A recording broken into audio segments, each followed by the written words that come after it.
बिस्मिल्लाहिर्रहमानिर्रहीम। आज के प्रोग्राम के साथ मैं हूं डॉक्टर अब्दुल रहमान। मेरे साथ तशरीफ़ रखते हैं जनाब राजा गफूर अफजल साहब और सैयद तौकीर बुखारी साहब डेनमार्क से तशरीफ़ रखते हैं। दोनों मेहमानों का बहुत-बहुत शुक्रिया। आज बड़े अहम नुकात हैं हमारे पास जिसके ऊपर हम इनसे तज्ज़िया भी लेना चाहेंगे और इस पे गुफ्तगू भी करना चाहेंगे। ज़ाहिर है पाकिस्तान की जो खबरें होती हैं, उनका दायरा-ए-कार इतना वसी है कि उन पे जितनी भी बात की जाए वो कम है। बहुत सारे मामलात हैं, ख़ास तौर पे आज की जो सबसे बड़ी टॉप हेडलाइन थी, उसमें ये है कि जो सुप्रीम कोर्ट ऑफ पाकिस्तान है, उसने जो सिविलियंस हैं उनका ट्रायल फ़ौजी अदालतों में करने की अ, उसने फैसला सुना दिया है। तो इस हवाले से भी हम बात करना चाहेंगे। राजा गफूर अफजल साहब भी एक्चुअली आज मुझे ये शर्फ मिला कि मैं इनका प्रोग्राम होस्ट करूं। वैसे तो ये इनका प्रोग्राम है और इन्हीं का टीवी चैनल है, तो मेरी खुशकिस्मती है कि राजा साहब के प्लेटफॉर्म पे आज मुझे प्रोग्राम की मेजबानी करने का शर्फ मिल रहा है। राजा साहब, सबसे पहले आपका बहुत बहुत शुक्रिया और आपको आपके प्रोग्राम में मैं खुश आमदीद कहता हूँ। बहुत शुक्रिया डॉक्टर साहब। ये आपका अपना प्रोग्राम है, ये शाह साहब का भी प्रोग्राम है, ये सबका प्रोग्राम है। आप हमारे इस वक़्त जो है न्यूज़ रूम के डायरेक्टर हैं। बहुत शुक्रिया। शाह साहब को भी हम खुश-आमदीद कहते हैं और मैं समझता हूँ कि शाह साहब आपके टीवी चैनल्स की जो टीम है ख़ास तौर पे सहाफ़ी हज़रात की और तज़िया निगारों की, उनकी टीम के जो सबसे बड़े थिंक टैंक हैं, मुझे इसमें कहने में कोई तामुल और कोई हेजिटेशन नहीं है, वो जनाब शाह साहब हैं, बुखारी साहब हैं। आपका भी खैर मकदम करते हैं इस प्रोग्राम में। आपका बहुत-बहुत शुक्रिया दोनों अहबाब का कि आपने प्रोग्राम के लिए अपना कीमती वक़्त निकाला। मैं आऊँगा सबसे पहले रायला साहब आपकी तरफ आ जाऊँगा कि आप देखिए ये पाकिस्तान के हालात दिन-ब-दिन कशीदगी की तरफ जा रहे हैं। हमारे मुल्क के अंदर सियासी इस्तेहकाम नहीं रहा। अदम इस्तेहकाम का शिकार हम आए रोज़ होते जा रहे हैं। हमारी कौम के अंदर भी यकसानियत नहीं रही, बल्कि आए रोज़ अदम इस्तेहकाम का शिकार हम होते जा रहे हैं। आज का जो फैसला आपने देखा जिसमें सुप्रीम कोर्ट ने भी जो सिविलियन का ट्रायल है उनको फौजी अदालतों में चलाने पर ज़ोर दिया और इवन फैसला भी सुना दिया। और बहुत सारे जो हमारे पाकिस्तान में सियासी जमातें हैं, उनकी तरफ से मुख्तलिफ राय सामने आई। किसी ने इसकी हमायत की और किसी ने इसकी मुखालफत में अपनी स्टेटमेंट दी। तो राजा साहब आप क्या समझते हैं? सबसे पहले आपसे 2 बल्कि आप सबसे पहले इस पे कमेंट कर दें और फिर साथ ही सवाल को जोड़ लें, मुल्क की जो सूरत-ए-हाल है उसके साथ इसको कनेक्ट कर लें कि जो सिविलियन का ट्रायल है, क्या वो फौजी अदालतों में चलना चाहिए? आप इस पे क्या राय रखते हैं? डॉक्टर साहब देखें कि हम तो बात करते हैं स्टेट की, जो पाकिस्तान के अंदर आइन के अंदर लिखा हुआ है, उस पर अमल-दरामद होना चाहिए। चूँकि मीडिया है, मीडिया को खबरें चाहिए होती हैं, मीडिया जो है अपना भी हमें तड़का लगाना होता है। आजकल हमने डॉक्टर साहब जो ओवरसीज़ की सोचा है, जिस तरफ आपने इशारा किया सवाल का जवाब तो दूसरा नहीं दे रहा, लेकिन जब तक हम जो ओवरसीज़ में बसते हैं या जो मीडिया वाले हैं, ये नौजवानों की तरबियत नहीं करते, तब तक ये हालात इसी तरह रहेंगे। आप देखें ना ओवरसीज़ के हालात जो है उनको कानून कायदे का प्रॉब्लम है, जिन मुल्कों में रहते हैं प्रॉब्लम है, जहाँ आप डॉक्टरी पढ़ रहे हैं, बेशक आपके मसाइल होंगे। लेकिन जो सारा ज़ोर लगाया जा रहा है, वो इसी तरफ लगाया जा रहा है, अदालतें क्या कर रही हैं, सियासी जमातें क्या कर रही हैं। हालाँकि ना अदालतों का कोई फ़िक्र है, उनके बच्चों का, उनको पेंशनें उनकी ठीक-ठाक हो जाती हैं। सियासतदानों को भी कोई फ़िक्र नहीं है, माशाअल्लाह सब अरबपति, खरबपति हैं। तो हमें फ़िक्र पड़ी हुई है, अदालतों की पड़ी हुई है, फ़ौजी अदालत की पड़ी है। देखिए, फ़ौजियों का कोर्ट मार्शल होता है। अगर फ़ौजी केस है, तो फ़ौजी अदालत में चलना चाहिए।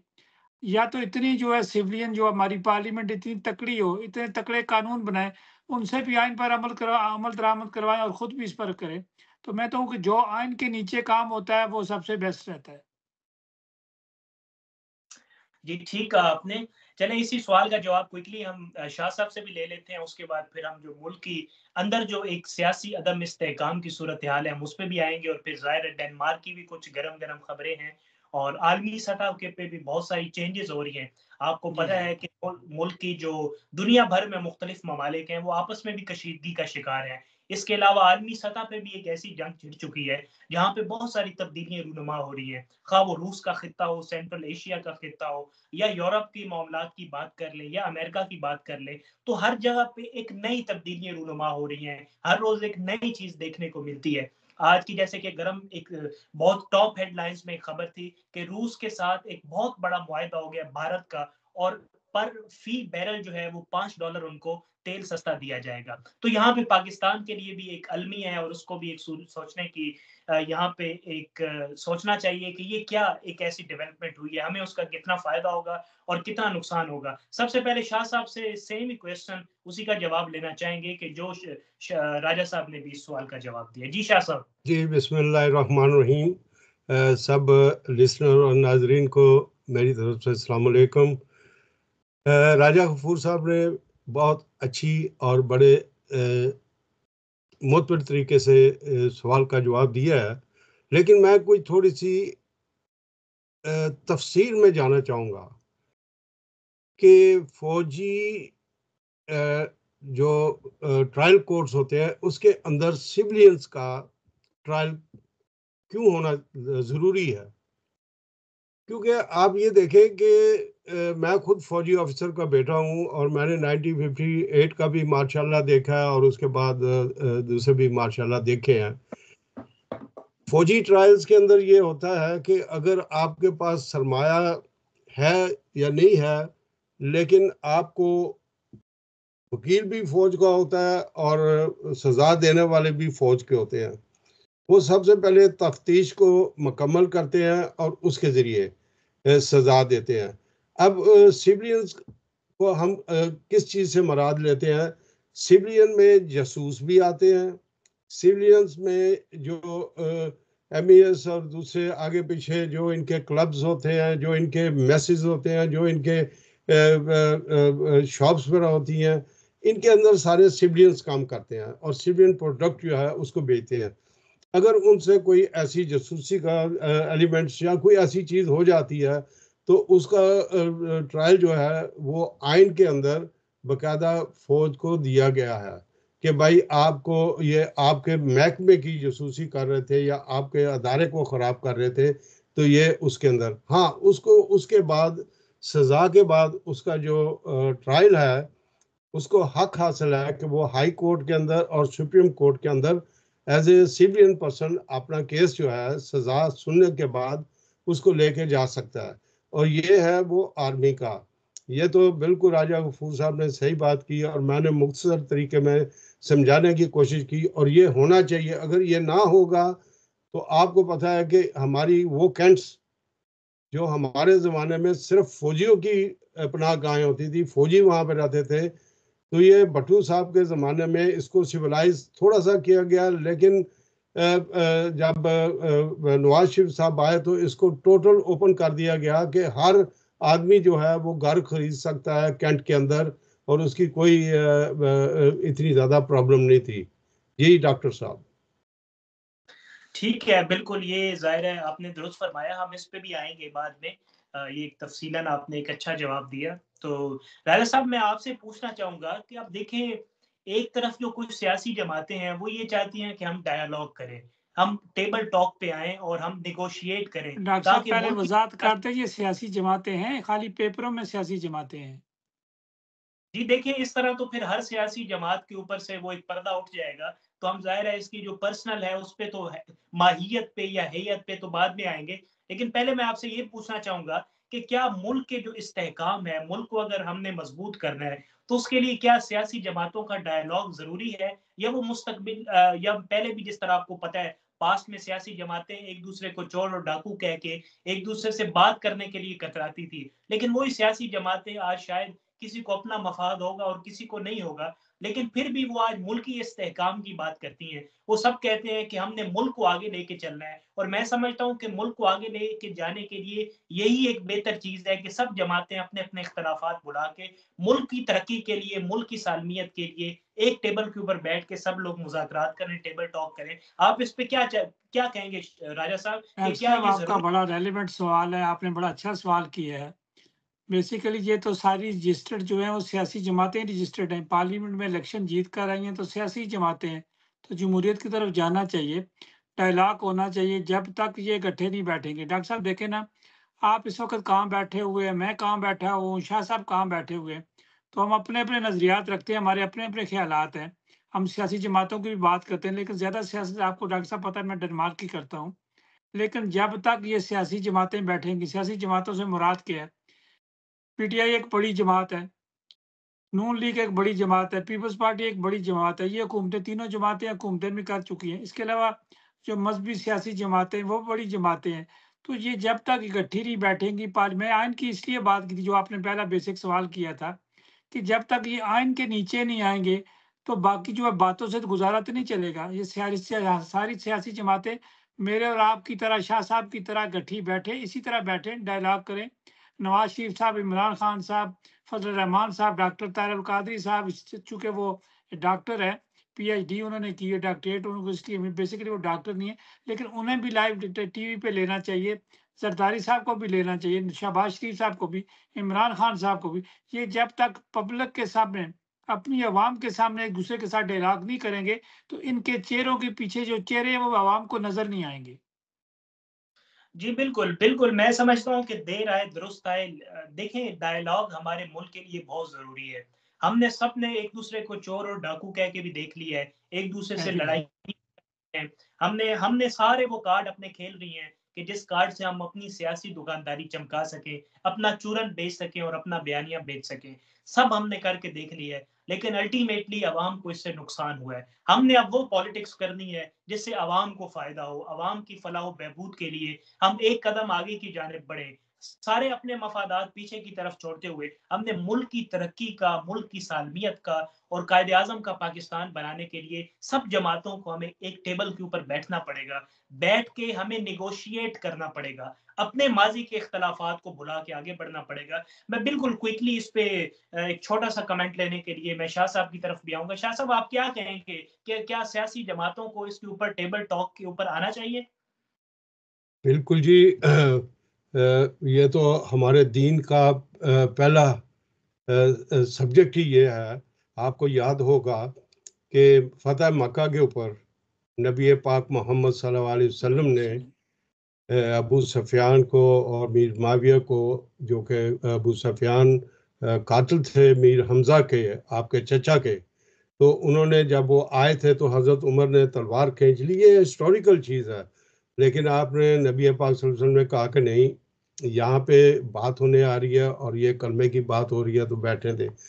तो इज़्ज़त एहतराम इनको करना चाहिए, मिसाल वहाँ से लेनी चाहिए। आपको बात की खिलाफतों की मिसाल लेनी चाहिए।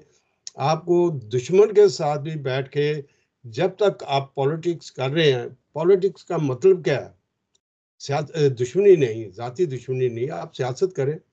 राजा गफूर साहब को भी पता है, हमें भी पता है। यहाँ हम अगले दिन एक हियरिंग के अंदर गए हुए थे, तो इनको पता है, राजा गफूर साहब विटनेस है इस चीज़ के, कि वहाँ जिस आदमी ने मुझे बोलने की इजाज़त दी, मेरी तरफ इशारा किया, वो फॉरेनर्स को पसंद ही नहीं करता। वो एक ऐसी पार्टी से बिलोंग करता है कि जो फॉरेनर्स को पसंद ही नहीं करता, लेकिन उसने सारी पब्लिक में से उसको कहा कि इस आदमी के पास जाओ, मैं इसकी बात सुनना चाहता, इसका बयान। जब तक आप अपने दुश्मन की या अपने मुखालफिन, सियासी मुखालफिन की बात नहीं सुनेंगे, डायलॉग नहीं करेंगे, आप अमन नहीं ला सकते। और इसके बाद मैं आपसे थोड़ी सी वो भी बात करने की इजाज़त लूँगा कि आपने कहा है कि इंडिया ने तेल लिया है, तो मैं कुछ इस सब्जेक्ट के ऊपर बहुत बड़ा कुछ जानता हूँ, तो मैं अगर बाद में जब आप मुझे इजाज़त देंगे तो मैं कुछ कमेंट करना चाहता हूँ। जी। जी, बिल्कुल, इस पे भी आते हैं। हमारे प्रोग्राम के तीसरे हिस्से की जानब बढ़ते हैं, जिसमें हमें आलमी सतह के ऊपर एक बहुत सारी तब्दीलियाँ रूनुमा हो रही हैं, आपको पता है। और हमें ख़ास तौर पे जब पाकिस्तानी बाहर को ट्रैवल करता है, मैं पहले इस सेगमेंट की तरफ आ जाता हूँ। पाकिस्तानी जब बाहर की तरफ ट्रैवल करता है, दुनिया के मुख्तलिफ ममालिक में जाता है, तो चूँकि उसकी जो शिनाख्त है, वो सबसे पहला उसका पासपोर्ट है, वो देखा जाता है। इस वक़्त पाकिस्तान की क्योंकि इकॉनमी जो है, वो इतनी डीवैल्यू है और पाकिस्तान की जो जीडीपी है, आप उसका हाल देख लें। तो क्योंकि ये सारी हमारी सियासतदानों की मिली-भगत है और इनकी पॉलिटिक्स की नज़र हर चीज़ हो गई है, पाकिस्तान की सब चीज़ें इनकी पॉलिटिक्स की नज़र हो गई है। तो मैं सिर्फ़ आपसे राजा साहब ये पूछना चाहूँगा, क्या हमारी जो ख़ारिजा पॉलिसी है, वो कब मज़बूत होगी और कैसे मज़बूत होगी? और कौन से ऐसे स्टेप्स हैं जो हमारी हुकूमत को लेने की ज़रूरत है, ताकि पाकिस्तानी जब भी बाहर के मुल्क में सफ़र करे, तो उनको कम से कम ज़िल्लत और रुसवाई का सामना ना करना पड़े? डॉक्टर साहब, बड़ा रेलेवेंट सवाल है आपका। डॉक्टर साहब, ये देखें, खारजा पॉलिसी आप लोगों ने बनानी है। ये आप लोगों का मुस्तकबिल है। आपने भी, आप बैठे हुए, आप डॉक्टर हैं माशाल्लाह, तो आपने जो नौजवानों ने इसकी बागडोर संभालनी है। अगर नौजवान बागडोर संभालने से बजाय उन लोगों की तरफ चढ़ पड़े जिनका कोई नॉलेज नहीं है खारजा पॉलिसी का, उन्होंने खारजा पॉलिसी अपने हाथ में ले ली। हम बना लेते हैं वजीर ज़राअत बना लेते हैं, जिसकी एक मरला ज़ाती ज़मीन बाप दादा की नहीं होती, उसे हम वजीर ज़राअत बना लेते हैं। हाँ, वजीर ज़राअत बनाना चाहिए, जो ज़राअत पढ़ाता हो यूनिवर्सिटी में प्रिंसिपल हो, वो वजीर ज़राअत बने तो कबूल है। इसी तरह जो खारजा पॉलिसी, जो खारजा अमूर पढ़ाते हैं, वो प्रिंसिपल या जितने लोग पढ़े लिखे होते हैं वो वजीर खारजा बने। इसी तरह हम बनाते हैं वज़राए आज़म बना लेते हैं, लेकिन पार्लियामेंट के मेंबरान बनाते हैं। तो वज़राए आज़म बाद में जो है आप वज़ारा ख़ारजा बनाते हैं, तो फिर हमें रिज़ल्ट भी इस तरह मिल। डॉक्टर साहब, आपको पता है हमारे मुल्क का वज़ीर ख़ारजा कौन है? जी, हमारे मुल्क का जो वज़ीर ख़ारिजा है वो नायब वज़ीर-ए-आज़म भी है। हाँ, साधना। मैं इस डेनमार्क में रहता हूँ, मुझे यहाँ के वज़ीर ख़ारजा का पता है, मुझे उनकी ड्यूटी का भी पता है, उनकी बैकग्राउंड भी पता है कि ये पहले क्या-क्या करते रहे, ये क्या ऐसे अहल हैं या अहल नहीं है। तो डॉक्टर साहब, जब तक ये नौजवान जिस तरफ चल पड़े हैं ना, इस तरह की जो डिबेट है ना, जिस तरह आपने सवाल किया, ये डिबेट हर मीडिया चैनल पर होनी चाहिए। हम अनपढ़ आदमी को जमहूरियत के नाम पर कहते हैं जी वोट मिले हैं, वो अनपढ़ बंदा भी वज़ीर बन सकता है, वो क्यों वज़ीर बन सकता है? बल्कि सर मैं तो यहाँ पे एक चीज़ इज़ाफ़ा करना चाहूँगा, बल्कि पाकिस्तान का जो सिस्टम है वो रोज़े अव्वल से इसी तरह ही है। वही एक वो पुराना जो बरतानवी साम्राज्य का एक सिस्टम है, वही हमारे नहीं डॉक्टर कल्चर साहब, इस फ्रॉक को उतारना पड़ेगा, ये जो चूहा आपने पहना हुआ है इसको अलहदा करना पड़ेगा। नए कपड़े पहनने करने की। पड़ेंगे, नए नई तहकीक करनी पड़ेगी, नए तजुर्बात करने पड़ेंगे। डॉक्टर साहब देखें ना, हम लगे हैं कौन आएगा, इस तरह के हम नारों के पीछे चल पड़े। अभी कायदे-आज़म रहमतुल्लाह अलैह की सालगिरह आने वाली है। कहीं आपने कायदे मिल्लत का कोई नारा, कायदे-आज़म का नारा सुना आपने? किसके नारे बज रहे हैं? टीवी पे आप बैठ के देखें, कभी कायदे-आज़म रहमतुल्लाह अलैह पे डिबेट चल रही है? बात किसकी हो रही है? वज़ीर ख़ारिजा की हो रही है, वज़ीर-ए-आज़म की हो, कैदी नंबर 804 की हो रही है, शेर की हो रही है, बात हो रही है। ठीक है, मदरसों की बात हो रही है। ये कानून साज़ी किसने करनी डॉक्टर साहब? मैंने और आपने नहीं करनी, पार्लियामेंट ने कानून साज़ी करनी है। ये कानून साज़ी करे और अमल दरामद करवाने वाले जुडिशरी होगी, सिपह-सलार की भी बड़ी ज़िम्मेदारी है। उन्होंने मुल्क को देखना, गो कि उनकी अपनी ड्यूटी है, वो आइन के नीचे आते हैं, वज़ीर-ए-आज़म के नीचे आते हैं ये। लेकिन उन्होंने पाकिस्तान को भी देखना होता है, बॉर्डर्स को भी देखना होता है। डॉक्टर साहब, आप जैसे लोगों को आगे आना होगा, टीवी चैनलों पे बैठना होगा, सेठों की तनख्वाह नहीं लेनी होगी। हमारे बड़े-बड़े एंकर सेठों से करोड़ों रुपए तनख्वाह लेते हैं। तो डॉक्टर साहब, जो सेठ आपको नौकरी देता है, वो काम फिर आपने उसी का करना है ना जी। जी शाह साहब, आप क्या कहेंगे कि हम किस तरह अपनी खारजा पॉलिसी जो है उसको मजबूत बना सकते हैं? कौन से ऐसे इकदामात और इनिशिएटिव्स लेने की फिलफौर ज़रूरत है, हंगामी बुनियादों पे ज़रूरत है कि जिससे हम अपने मुल्क की जो खारजा पॉलिसी है उसको मजबूत कर सकते हैं? सबसे पहले तो मैं ये लोगों को अवेयरनेस देना चाहता हूँ कि Pakistan one of the few richest country in Asia, of course. और इसके ऊपर हम जितनी भी डिबेट करें, और मैं हकीकत में हमारी जितनी ऑयल फील्ड्स या गैस फील्ड्स जो इस्लामाबाद, खोड़, आगे पीछे या पूरे पाकिस्तान के अंदर है, इसकी वजह क्या है? हमारी गलत फॉरेन पॉलिसी। और फॉरेन पॉलिसी हमारी किसी तरह भी गलत नहीं है। हम लोग गुलाम हैं। कायदे आज़म मोहम्मद अली जिन्ना ने हमें रहमतुल्लाह अलैह ने हमें फ्री मुल्क दिया था, लेकिन हमने क्या किया? हमने वही तौक जो है गुलामी का, वो हमने दोबारा डाल लिया। अब जब तक हम बाकायदा इंग्लैंड की गुलामी में हैं, बहुत सारे जो तजिया नगार हैं, कालम नगार हैं, वो कहते हैं जी ये बात सही नहीं। तो भाई, तो फिर हमें निकलना चाहिए इंग्लैंड के फ्लैग के नीचे से। हमें आज़ाद होना चाहिए ताकि हम अपना तेल निकाल सकें, हम अपनी गुलामी को आज़ादी में बदल सकें। हमारे हमें मुझे याद है इन 70s and 80s, even 90s, कि रशिया के अंदर क्रिसेंट वाले और कराची के दूसरे वो जो गवर्नर भी कराची के रहे हैं, मुझे उनका भी नाम सॉरी मैं भूल गया हूँ, बड़े फेमस 2-3 दफा गवर्नर बने हैं। उनका राज होता था, उनके बकायदा टीवी फ्राइडे को टीवी प्रोग्राम चलते थे वहाँ पे रशिया के अंदर, और वो बड़े पॉपुलर। अब इशरतुल इबाद। जी, तो ये बड़े पॉपुलर थे। और जब आप जाते थे सेंट पीटर्सबर्ग के अंदर, मॉस्को के अंदर, तो आपको कोहाट साइड, बनू साइड, इवन फैसलाबाद साइड, और इस साइड के बेशुमार लोग पढ़े लिखे, ये नहीं कि कोई हमारे साथ labour, no no no no no, educated लोग यूनिवर्सिटियों में पढ़ते हुए, वो सुबह उठ के खड़े हैं, कोई K2 की डब्बी बेच रहा है, कोई अपना कुछ कर रहा है। तो वहाँ पे पाकिस्तानी चीज़ें जो थी वो सबसे ज़्यादा वहाँ पे पॉपुलर थी। लेकिन आज के ज़माने में ये क्या हो गया कि हमारी फॉरेन पॉलिसी की वजह से हमारे सियासतदानों ने, मैं खुद पहले अपने सियासतदानों के गीत गाता था, लेकिन जब मैंने देखा कि यही सियासतदान जो है ये मेरे मुल्क के लिए नासूर बन चुके हैं और यही बार बार आगे आ रहे हैं, कोई दूसरा मुहिब्बुल वतन जो है वो पार्लियामेंट में जाना चाहे तो उसके लिए अजाब बन जाते हैं। तो मैंने इससे किनारा कशी की और मैंने कहा कि मैं अगर बात करूंगा तो यूरोप की करूंगा, इस मुल्क की जिसके अंदर मैं अब रह रहा हूँ इस मुल्क की बात करूंगा। लेकिन डॉक्टर साहब, मैं एक आपको बात बताऊं कि लास्ट 4 इयर्स बैक बहुत बड़ा आए थे, शिप्स आए थे सी के अंदर दोबारा ऑयल निकालने के लिए, और उनको सऊदी अरब और इंग्लैंड के कहने की वजह से इन्होंने रिवर्स कर दिया कि आपने किसी सूरत यहाँ नहीं निकालना, क्योंकि हम अरब एमिरेट्स में भी और दूसरी जगह पे भी आपकी जायदादें, आपकी हर चीज़ बंद कर देंगे, इंग्लैंड में आपको ख़त्म कर देंगे। तो इन लोगों को नुकसान से बचने के लिए इन्होंने खामोशी इख्तियार कर ली, तो हमारे मुल्क को नुकसान दे। अब आपने कहा कि फौरन आप ये देखें कि एक बंदा जो सिर्फ ग्रेजुएट भी नहीं है और उसने एक डिप्लोमा लिया हुआ है, वो हमारे मुल्क का फाइनेंस को भी चलाता है और वही हमारे मुल्क का नायब वजीर आजम भी है, वही हमारा फॉरेन मिनिस्टर भी है। अब वो किस दिन फॉरेन मिनिस्ट्री में बैठता है? अगर वो फॉरेन मिनिस्ट्री में बैठे और अपने मुख्तलिफ डायरेक्टर्स जो हैं, जैसे रशिया कम्युनिस्ट साइड के डायरेक्टर्स होते हैं, मिडल ईस्ट के होते हैं, इस तरह उनसे बैठे, उनसे मशवरा करें कि भाई मैंने क्या क्या पॉलिसी इख्तियार करनी है।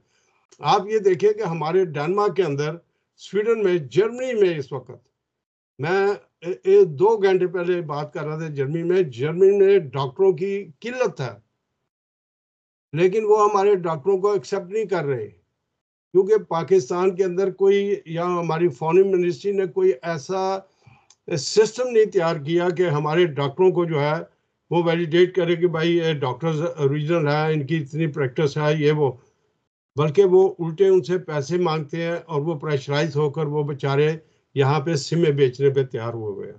तो ये हमारी फॉरेन पॉलिसी की नालायकी है। जाहिर है ये पाकिस्तान का एक कलमी है, ये रोजे अव्वल से इसी तरह ही चल रहा है। मैंने जिस तरह वही आपको अर्ज किया कि वो एक बरतानवी साम्राज्य, उसी का सिस्टम हमारे माइंड के अंदर है और हम उसी को ही फॉलो कर रहे होते हैं।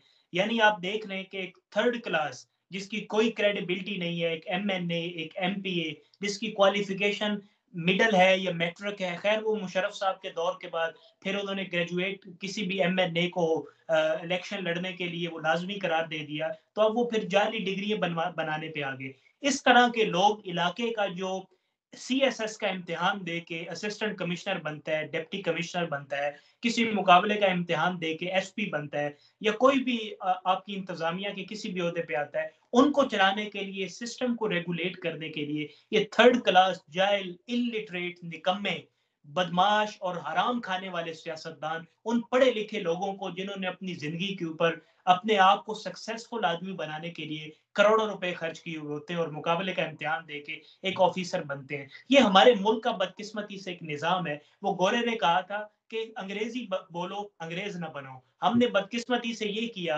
कि हम अंग्रेज बनने के लिए अपनी टाई लगा लेते हैं, अपना कोट पहन लेते हैं, सब कुछ उसकी तरह हुलिया और वज़ाकता तो बना लेते हैं, लेकिन बदकिस्मती से अंग्रेजी हमें नहीं आई। तो दोनों में से हम एक भी काम नहीं कर पाए बदकिस्मती से। लेकिन ये म्यार नहीं है कि हमने सूट पहन लिया, हमने कोई जुबान बोल ली। ये जुबानें तो कोई भी दुनिया की सीख सकता है। म्यार ये है कि आपके अंदर कितनी कैपेबिलिटी है, कितनी कैपेसिटी है, आप कितने कंपिटेंट हैं। आपको एक ने LLB किया हुआ है, फवाद चौधरी साहब, मैं नाम भी ले लेता हूँ, उनको उठा के आपने साइंस का मिनिस्टर बना दिया। कितनी बददियानती है, कितनी नाइंसाफी है।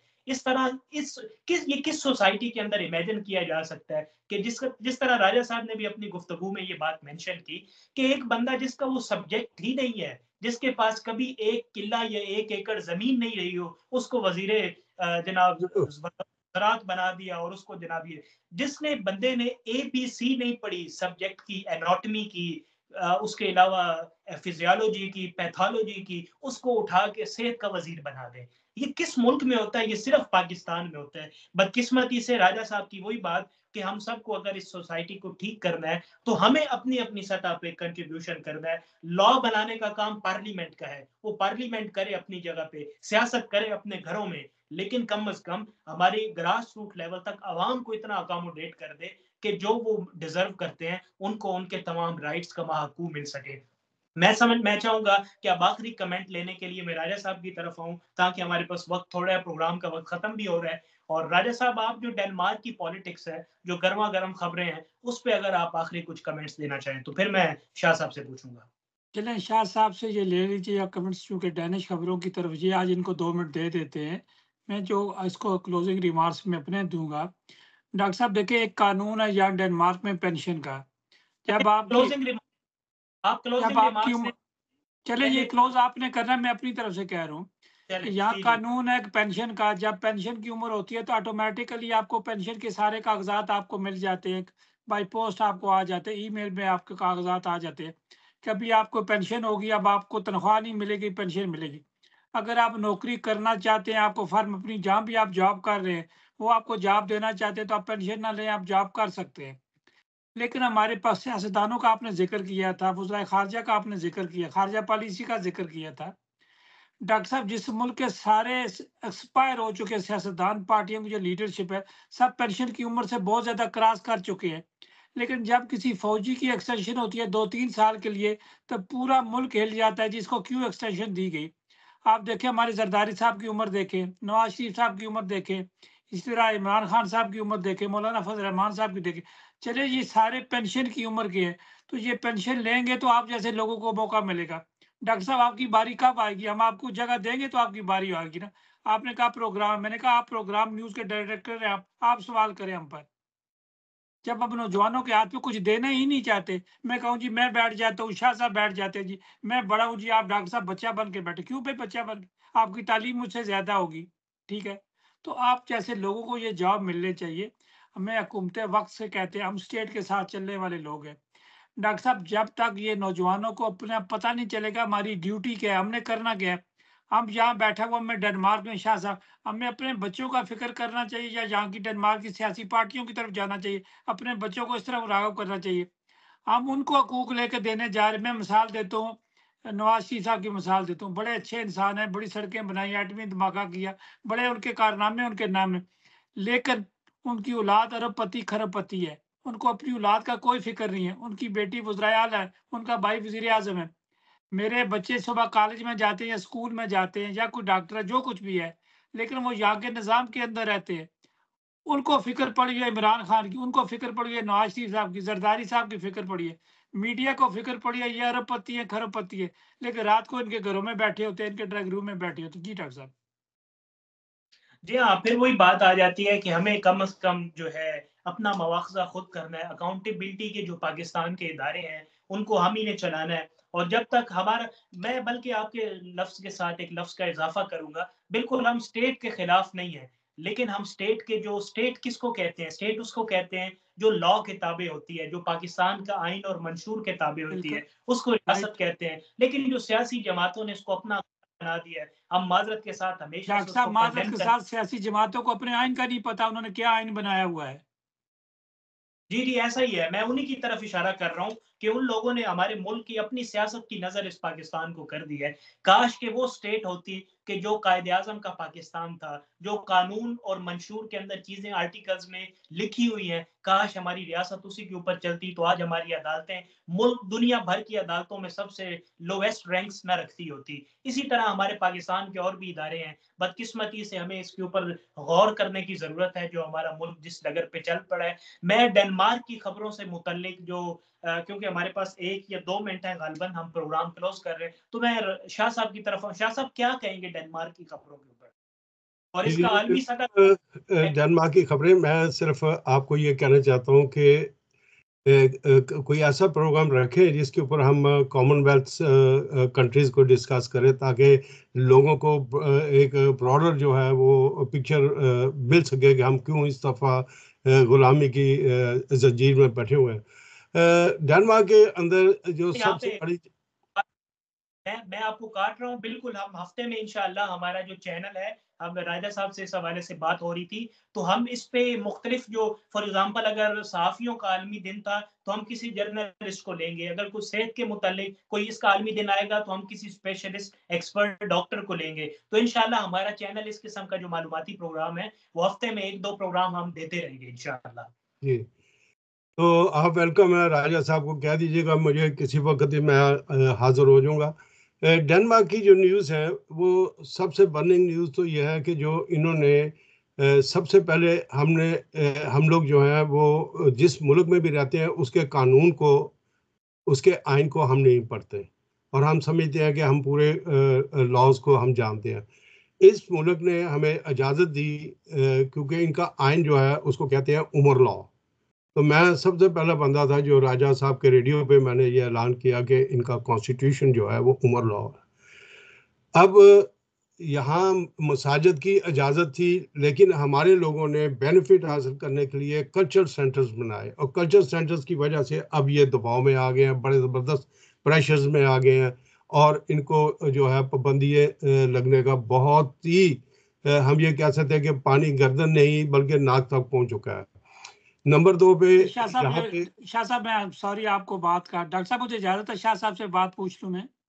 जी बिल्कुल, आप सवाल पूछ सकते हैं। वो शाह साहब जी, जिसको सजा हुई है, कल अदालत ने सजा दी है ग्लोस्ट्रुप की अदालत में, उस पर 1-2 मिनट जरा ब्रीफ कर दें। जी, यहाँ पे तो 2 बंदों को सजा हुई है। मुझे अब नहीं पता कि आप किसकी बात कर रहे हैं। आप अगर वो संजय शाह की बात कर रहे हैं, मैं संजय शाह की बात कर रहा हूँ। जी, संजय, उसको 12 साल सजा दी है इन्होंने, लेकिन वो कम सजा है।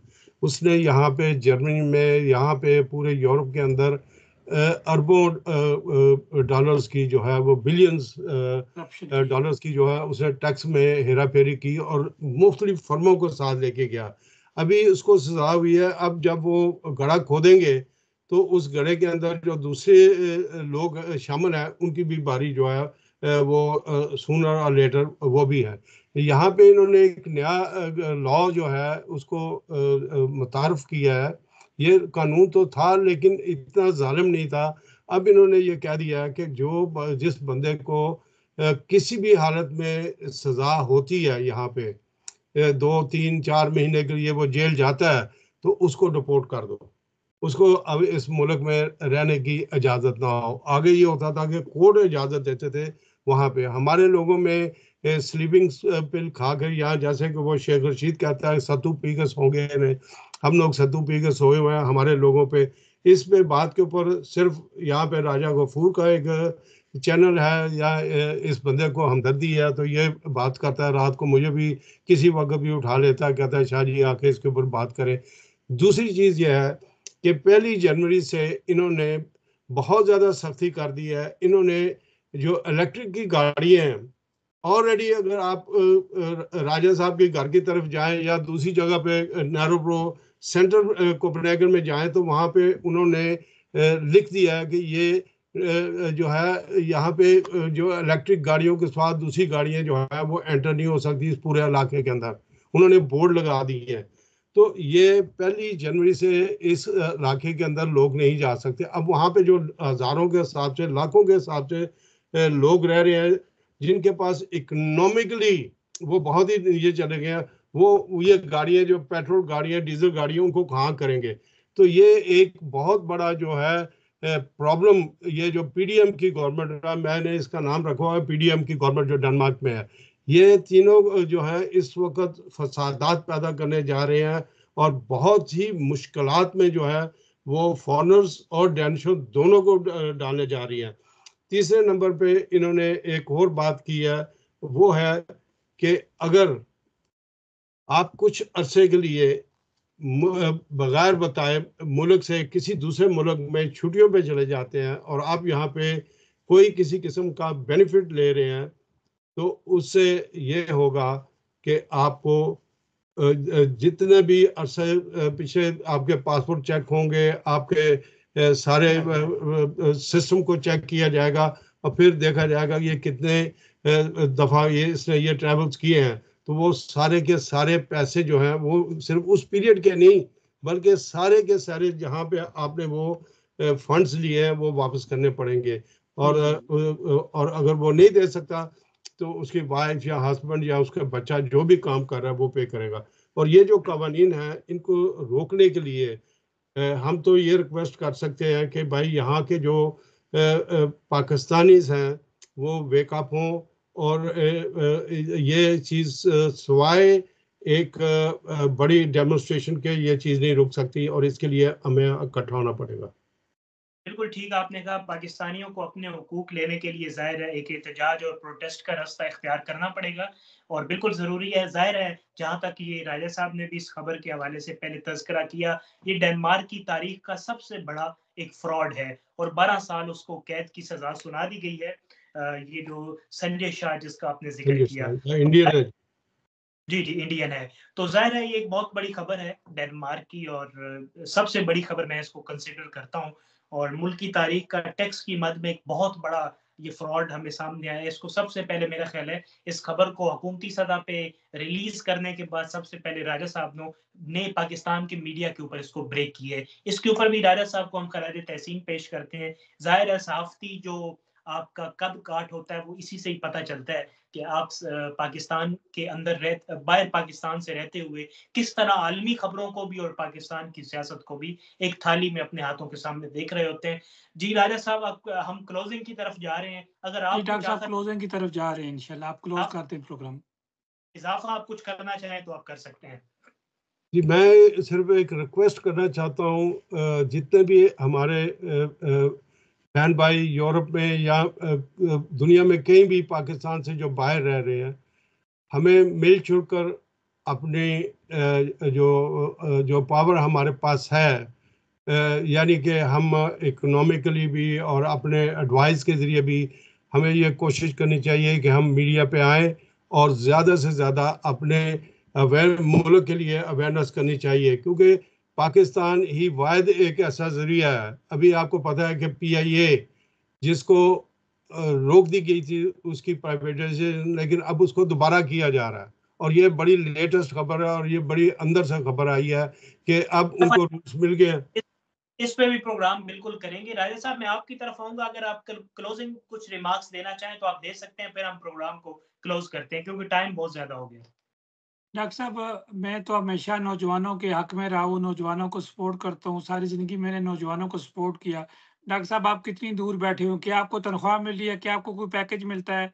शाह साहब बैठे हो, क्या इनको तनख्वाह मिल रही है, क्या इनको पैकेज मिलता है? क्या मुझे तनख्वाह मिल रही है या पैकेज मिलता है? ये आने वाला वक़्त वक़्त जब तक हम नौजवानों को नहीं देंगे, डॉक्टर साहब कितनी भी हम डिबेट्स कर लें मीडिया पे, हम देना ही नहीं चाहते, हम आपको देने इख्तियारात ही नहीं देना चाहते। तो मैं डॉक्टर साहब आपसे कहूँगा आज आप क्लोज़ करें प्रोग्राम को, अब टाइम खत्म हो रहा है। जी, बिल्कुल ठीक है। हम ये पाकिस्तान की जो यूथ है, जो कि पाकिस्तान के मुस्तकबिल की मेमार है और इन्होंने पाकिस्तान की बागडोर सँभालनी है, इनको मौका तभी मिलेगा जब हमारे मुल्क के ऊपर जो मुसल्लत अशराफिया है, वो ख़ा किसी भी सूरत में है, वो अपना दौर-ए-इक़्तिदार ख़त्म करेंगे और अपने-अपने घरों को चले जाएँगे और कौम से माफ़ी नहीं माँगते तो कम से कम हमारी जान छोड़ देंगे, ताकि जो आने वाले न्यू कमर्स हैं, वो पाकिस्तान की सियासत के अंदर अपना कंट्रीब्यूशन करें। ख़ा वो सेहत का शोबा है, ख़ा वो आपके इंतज़ामी मामलात का शोबा है, ख़ा वो ज़राअत का शोबा है, मईशत का शोबा है, एडमिनिस्ट्रेशन का।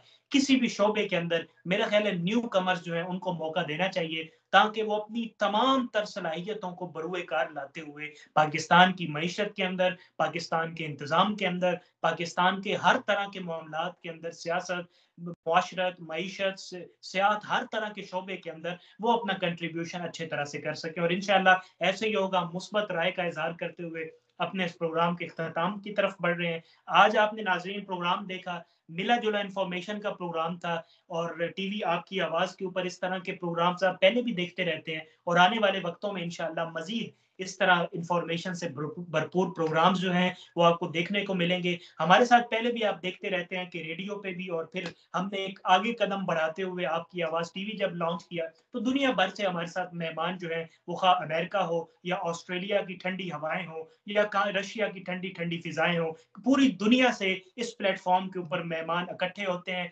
अपनी अपनी राय का इजहार करते हैं और सब लोग पाकिस्तान की तरक्की में, पाकिस्तान की खुशहाली के लिए अपना अपना कंट्रीब्यूशन करते हैं। और हम कोशिश करेंगे आइंदा भी इस रिवायत को बरकरार रखते हुए, इस इदारे की रिवायत को, और जो इस इदारे का जो आपकी आवाज़ टीवी का बनाने का मकसद था, हम इस रीत को बरकरार रखते हुए पाकिस्तान के और दुनिया भर के तमाम जो शोबाजात हैं उनके भी जो एक्सपर्ट्स हैं उनको भी इस फोरम पर मौका दें, ताकि वो अपनी आवाज़ हमारे फोरम के जरिए दुनिया पर और जहां जहां तक आपकी आवाज़ टीवी और आपकी आवाज़ रेडियो देखा सुना जाता है, सब इसको इससे इस्तेफादा हासिल कर सके। आप तमाम दोनों मेहमानों का, जनाब राजा गफूर अफजल साहब आपका और जनाब शाह साहब सैयद तौकीर शाह बुखारी साहब आपका बहुत बहुत शुक्रिया, आपने कीमती वक्त निकाला। नाजरीन, आज के प्रोग्राम का वक्त खत्म हुआ, आपसे इंशाअल्लाह अगले प्रोग्राम में दोबारा मुलाकात होगी। इजाजत दीजिए, अल्लाह हाफिज।